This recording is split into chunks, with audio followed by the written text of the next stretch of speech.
Afraid to face the tax collector tomorrow? Fed up with high prices? Want to get away from it all? We offer you Escape.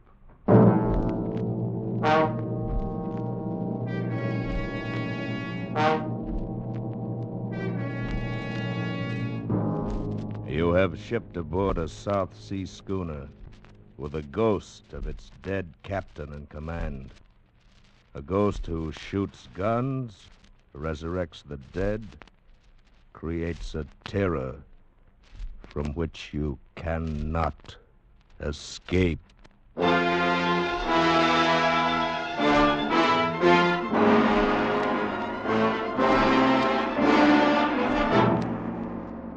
Escape, produced and directed by William N. Robeson, and designed to free you from the four walls of today for a half hour of high adventure.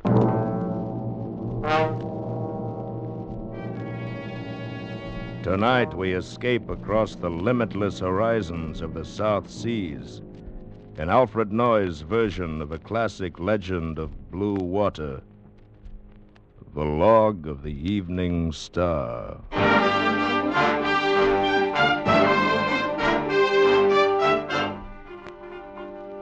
Tahiti, French Oceania, June the 19th. The sailing schooner Evening Star, reported missing since the 1st of April, today was discovered 100 miles west of here, drifting about in a dead calm, with all sails set, but not a soul on board. The ship, when found, was well stocked with food and water, and all three of her small boats were still present. The sun-baked body of the ship's cat was lying in the bow, and the mess table in the crew's quarters had been laid in preparation for a meal which was never served. Otherwise, everything aboard seemed to be in order, and no solution can be offered to explain the whereabouts of the 12 persons who sailed on her from San Francisco. It appears that the fate of the Evening Star will remain permanently one of the weird and unsolved mysteries of the sea.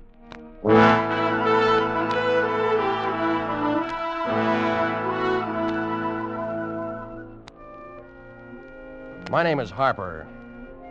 I'm first mate of the South Sea schooner Evening Star. I'm writing this because I believe it my duty to make some record of the terrible things which have just occurred. Events I can't possibly enter in the ship's log. I can't, of course, be certain that this account will ever come to light, because I'm not likely to live another 24 hours.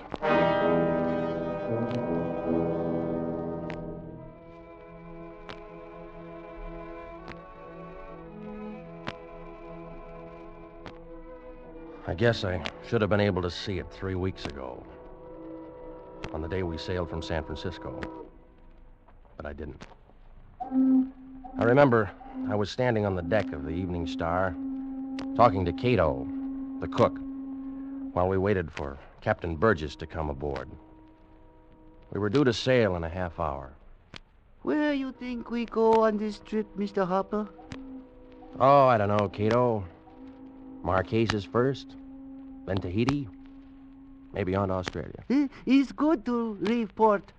It's better on open sea. You said it. Will seem very strange this trip without Captain Dayrell. Yeah. We'd had the same gang together for over 2 years. Some Kanakas, and the crew, you and I and Burgess, Dayrell. Hard to believe he's been dead 4 months now, isn't it? Yes. Captain Dayrell was proud man. Was good captain. It's too bad he died. Yep. Well, Burgess will make a good skipper, too. He was all right as first mate. Why he no come on board yet? Captain Burgess? Well, I don't know. Just can't bear to leave that new bride of his, I guess. You have seen her, Mr. Harper? You know her, maybe? No, I haven't. He's been staying down the coast somewhere ever since he got married a couple weeks ago. I don't even know who she is. New wife, new command. Oh, he's a lucky man. Cato, I got a strong hunch you're a sentimentalist down underneath. Oh, it's possible, Mr. Harper. It has been said... Hey, Cato, there's Burgess now, coming down the pier. Oh, is somebody with him, too? Yeah. Guess she's come down to see him off, huh? At least we'll get a chance. No. Well, that's Mrs. Dayrell. Yeah, maybe she go on ship too, just like old time. No. She wouldn't want to sail on the ship her husband died on. I wonder... No. Mr. Harper, no. Mr. Harper, look. 3 birds fly around the mast. Yeah. I see him, Cato. It's very bad sign. Very bad. Well, I don't know what you mean by that, but... Mr. Harper, is everything in order? Oh, right, Captain Burgess. We can sail any time you want. How are you, Miss Dayrell? Why, just fine. Dayrell? Oh, yes, of course. Mr. Harper, even though you're already acquainted with the lady, I'd like to present my wife. Your wife? We were married 2 weeks ago, Mr. Harper. I'm sailing with you on this trip. Well, that's fine. I'm glad to have you aboard, Mrs. Burgess, I mean. Well, it'll be like old times. Old times, Mr. Harper? Well, I mean, all of us together and everything. Well, congratulations to both of you. Thank you, Mr. Harper. Look, I brought Satan along, too. He wouldn't miss this trip for anything. Yeah, he's right at home. How are you, Satan? Would you like to look over the clearance papers, Captain Burgess? I got them right here. No, thank you, Mr. Harper. I'll assume they're in order. We'll sail as soon as as soon as my wife's trunk comes aboard. Yes, sir. I'll be in the cabin if you want anything. Cato, would you take Satan and give him something to eat? I think he's hungry. Yes, Missy. I'll take him right now. Come on, Kitty. We'll go find something to eat. Well, Mr. Harper, we're all together again. That's right, Miss Burgess. We've even got Satan on board. Yes. All of us, except my husband. Your husband is down in the cabin, Mrs. Burgess. You mean we're all here except Captain Dayrell?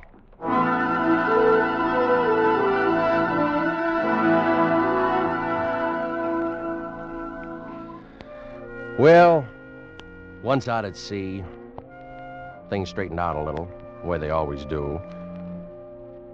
After a while, we got so we could think of her as Mrs. Burgess instead of Mrs. Dayrell. And after that, it wasn't so awkward. Captain Burgess stayed to himself quite a bit.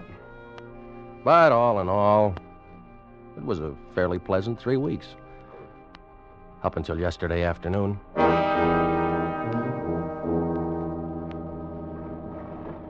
I was standing in the bow, smoking, watching a school of dolphins skip out of the water when Mrs. Burgess came up behind me. Mr. Harper, I wonder if I could speak to you a moment. Of course, Miss Burgess. I'm terribly frightened. You're frightened? What about? Is he around anywhere? Is who around? My husband. I don't want him to hear me. What? Now, Mrs. Burgess, I can't listen to No, that. please. You're the only one I can turn to. We're all in terrible danger, you know. Danger? What are you talking about? Mr. Harper, do you have any reason to think my husband may be not quite himself? Not quite himself? In what way? Do you think he may be insane? Of course not. Yes, but you don't understand. I understand one thing, Mrs. Burgess. I'd better get back to my duties. I quite agree with you, Mr. Harper. Captain Burgess. I believe you really should stay in the cabin, my dear. It's far too windy for you up here in the bow. Yes. I was just going. I'm going right now. She has a rather delicate throat, Mr. Harper. Catches cold easily. Used to be a singer, you know. Yes, sir, I know. Oh, yes. Yes, of course you do. Well, don't pay too much attention to anything my wife might say, Mr. Harper. She's upset. Just don't pay any attention to her. Something was wrong, all right. No question of that. But I couldn't figure what. I couldn't think of any terrible danger. It seemed more likely it was Mrs. Burgess who was not quite herself. Well, anyway, the whole business didn't make much sense, so I shrugged it off and forgot about it. For a couple of hours.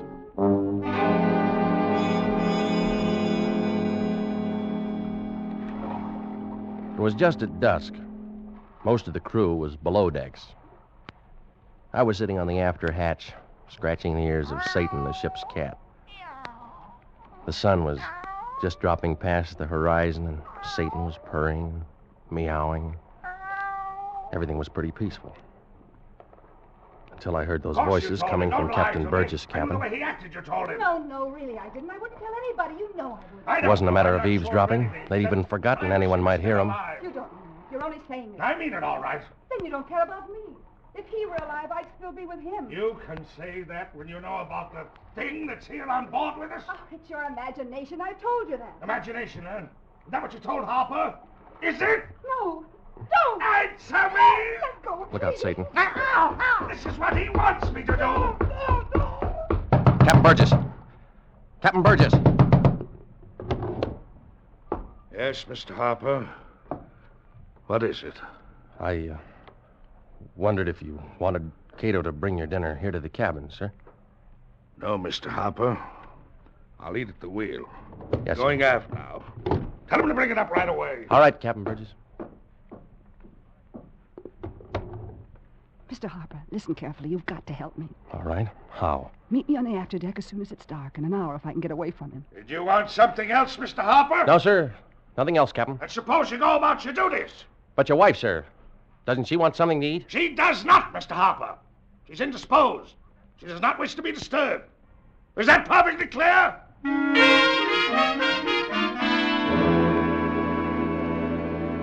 Now I was convinced that there was danger aboard the Evening Star. I had a feeling that something deadly was stirring itself and coming awake below decks. The first night shadows were bringing a terrible, threatening tenseness. I felt that I ought to scream to keep from laughing. Yet there was nothing to laugh about. I was quite certain that if I hadn't knocked on that door, Captain Burgess would have killed his wife. But why? Well, I hadn't found any sensible answer by the time Cato brought a tray of food to my cabin. Good evening, Mr. Harper. Oh. Put it there on the chart table, will you? Thank you, Mr. Harper. How's it look on deck, Cato? Oh, that... I do not understand you, Mr. Harper.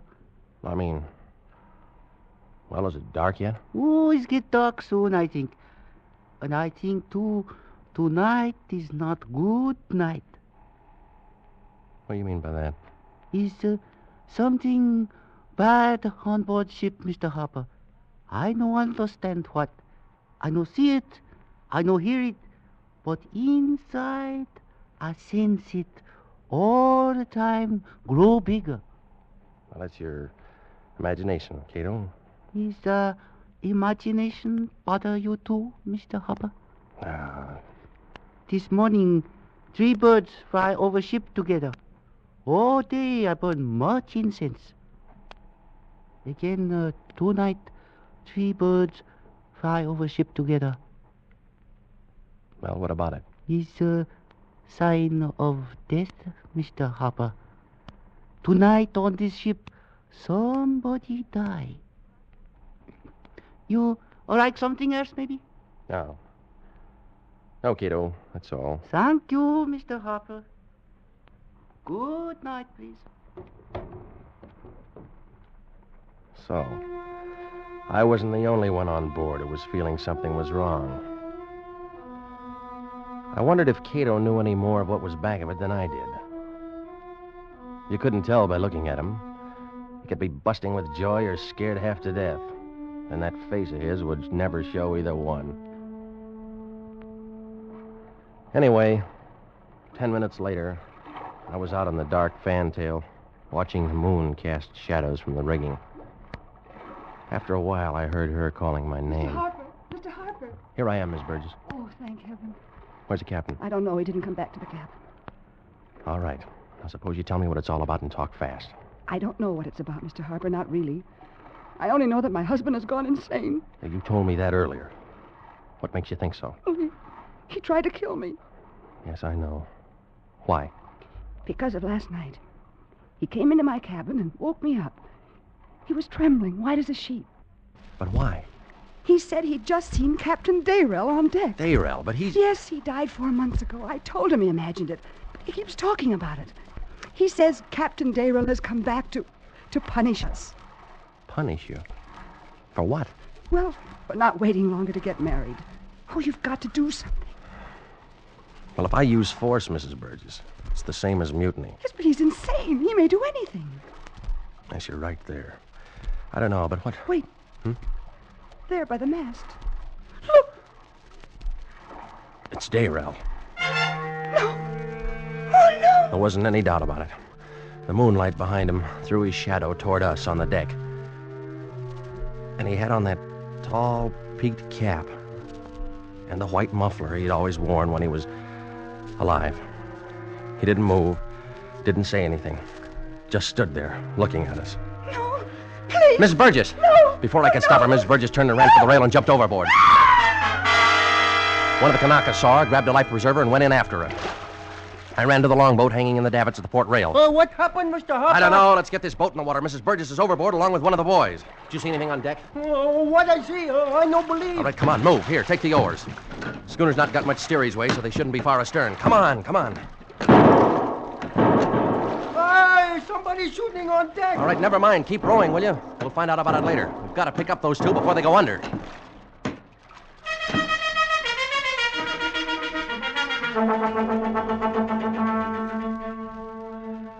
We didn't find them, though. The shooting on board stopped after a while. We rowed around for a half hour or more. We couldn't find a trace of them. Finally, there wasn't anything else to do. So I told the Kanaka to pull for the schooner.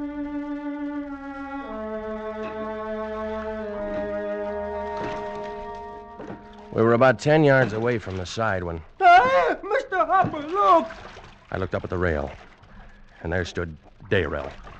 He didn't say anything, just stood there. He had a gun in his hand. Dayrell, what are you trying to do? Grab that oar, Joe. We got to get away from him. Joe, I said... Oh!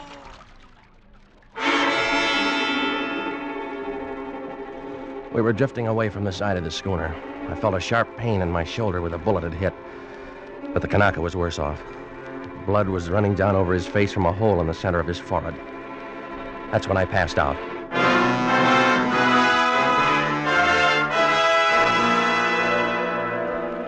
When I came to, it was broad daylight. The boat I was lying in was bumping up against the side of the schooner. And Captain Burgess was calling down to me from the rail. Mr. Harper, are you alive? I'm all right, Captain Burgess. It's been a horrible night, Mr. Harper. But it's all right now. Can you help me aboard, sir? Yes. Can you lift up your arms? Yes, sir. Here. Easy now. Cato, give me a hand here. Careful now. All right. There. That's it. It's a pretty bad wound. I'm kind of weak. Guess I lost a lot of blood. Sorry about your wife, sir. We couldn't find her. I know. There's only 3 of us left alive on board now, Mr. Harper. You and I and Cato here.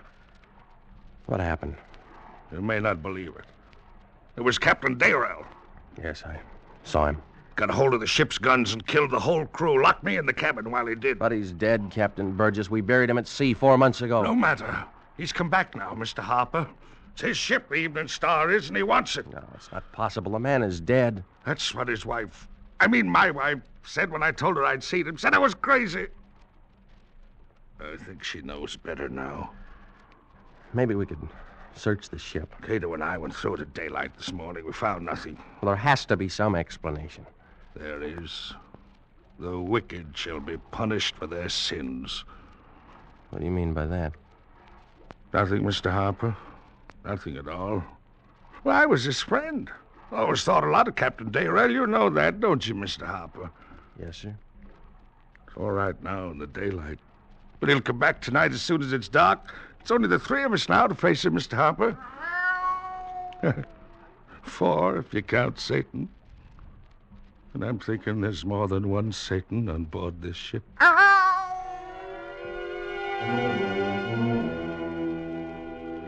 They helped me to the bunk in my cabin and left me there. That was about noon today. I could tell by the look on Captain Burgess' face that, well, it was pretty certain I wasn't going to live. That's why I decided to write this account. Try to set down everything that happened. In a way, this is the real log of the Evening Star, even if it doesn't make much sense. Anyway, right after sundown, Cato brought me in a tray of food. How you feel now, Mr. Harper? Oh, I guess not too bad, Cato. You like something to eat, maybe? Later, maybe. You can leave it there, huh? Yes, but you eat now. Later, I think we all dead. Has anything happened yet? It's not dark yet. When it's dark, then he come. Yeah. Where's Captain Burgess? I no see him. He's hide somewhere, I think. Cato, all those who were killed last night, what happened to their bodies? He's buried in sea. This morning I helped Captain Burgess. You like something else, maybe? No, thanks, Cato. Then I go burn much incense, make peace with many gods. For last time now, I think. Goodbye, Prince. I lit the lamp over the bunk, and I lay there for a long time. I don't know how long. I didn't know where Captain Burgess and Cato were, or what they were doing. I kept waiting to hear the sound of shooting. Kept lying there, dreading it. And then gradually, I began to realize that somebody was singing on board, way off. And I knew that voice. I'd heard it somewhere before, singing the same song. It was Mrs. Burgess.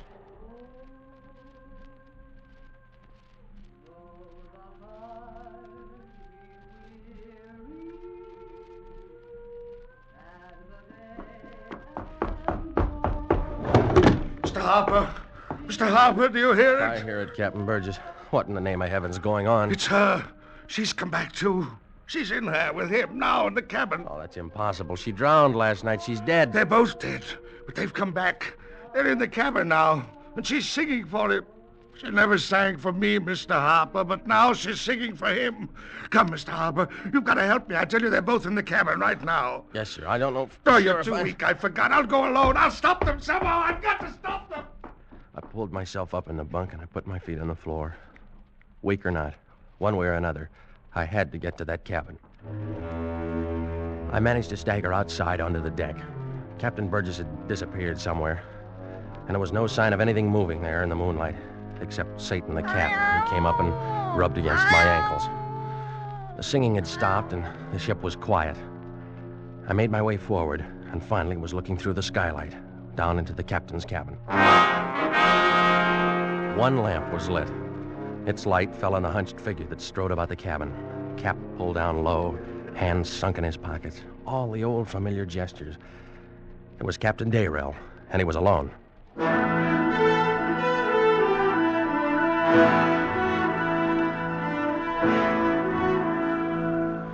I crouched there with the skylight, shivering from the night wind and from the terror inside of me, watching that awful figure. After a while, it walked over and stood beside the phonograph. And then I realized where that voice had come from. Dayrell had always been crazy about his wife singing, and he'd made a lot of records of her voice. He was playing one of them now.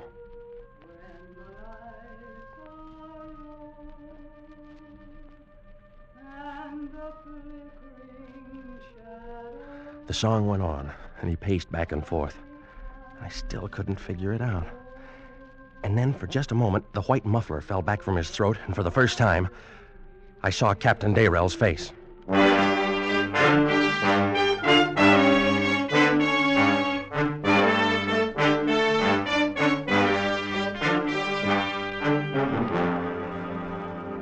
I'm not sure how I managed to stumble back here to my cabin. I'm writing this now just as rapidly as I can. I may be interrupted at any minute. If that happens, I'll try to slip it behind the map here on the cabin wall in the hopes that it may be... I can hear him coming now. Whoever may read this, please try to get word to my family in San Francisco.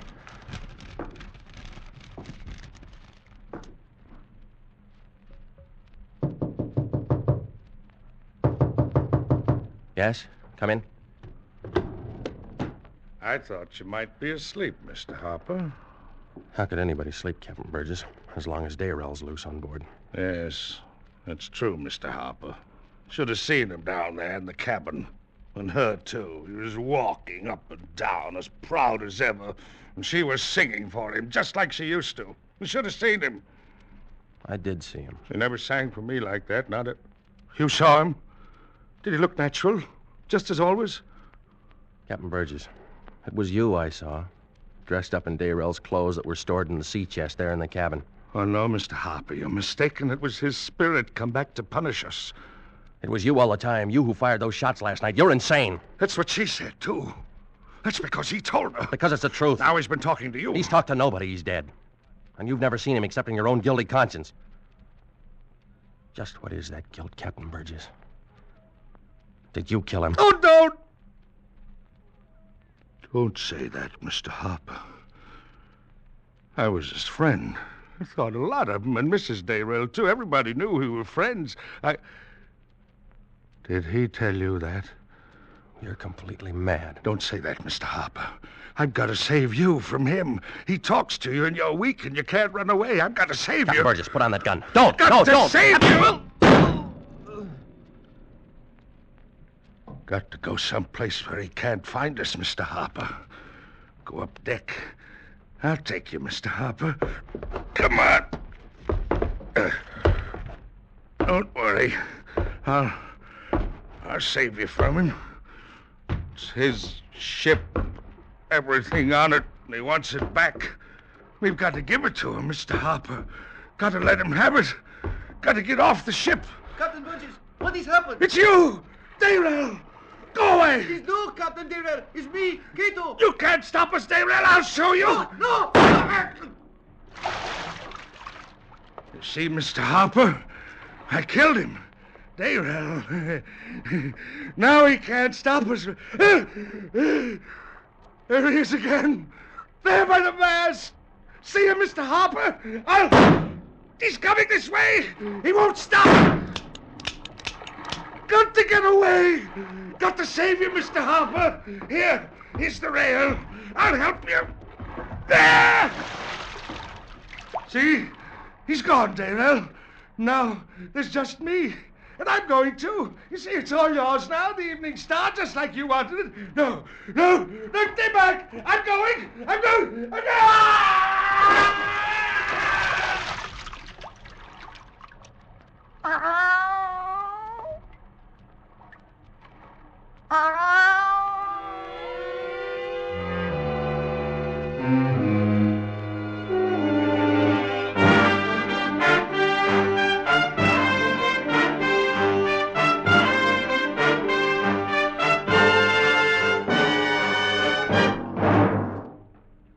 Escape is produced and directed by William N. Robeson, and tonight brought you The Log of the Evening Star by Alfred Noyes. Adapted for radio by Les Crutchfield, with Jack Webb as Harper, Alan Reed as Captain Burgess, Gail Page as Mrs. Burgess, Louis Van Ruten as Cato and the Cat, and Pinto Colvig as the Conica. Music is conceived and conducted by Wilbur Hatch. Next week... When you're tired out from doing nothing all weekend, when Blue Monday stares you in the face, next week at this time when your problems seem just too much for you, we offer you Escape.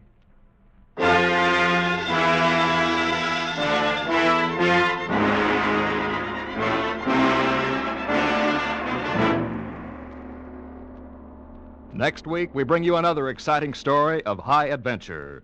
Good night, then, until this same time next week, when once again we offer you Escape. This